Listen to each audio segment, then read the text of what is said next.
Now we have officially uninstalled the WPS Office, but of course, to try to do this process, it's still showing up into the search bar.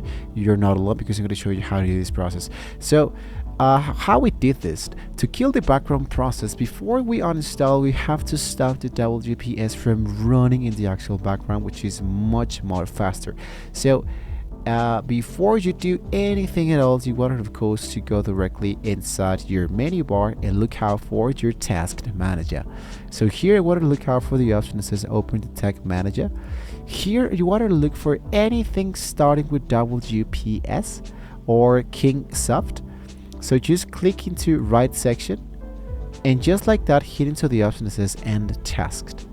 If you don't do this, the uninstaller will fail because the files are still in use, it might be saying so.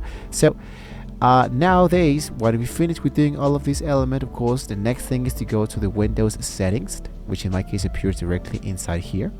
Then I look out for the option that says applications.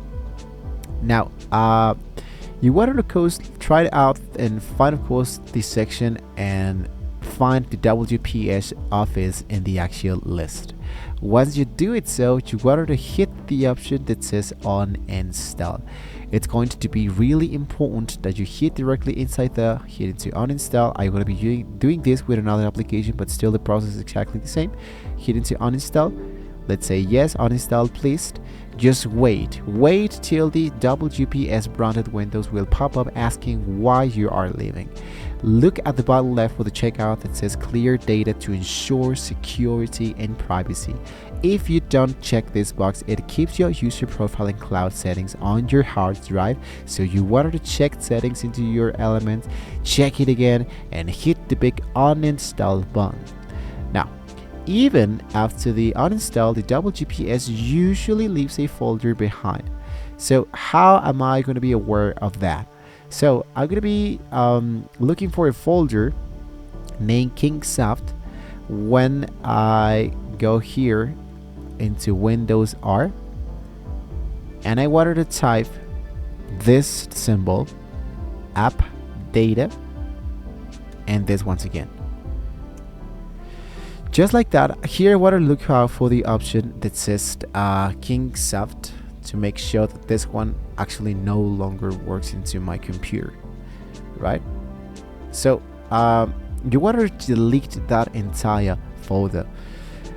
Also, you wanted to check your program files. If you see a WPS Office folder still standing there, you wanted to delete this manually. You might need to provide administrator permissions.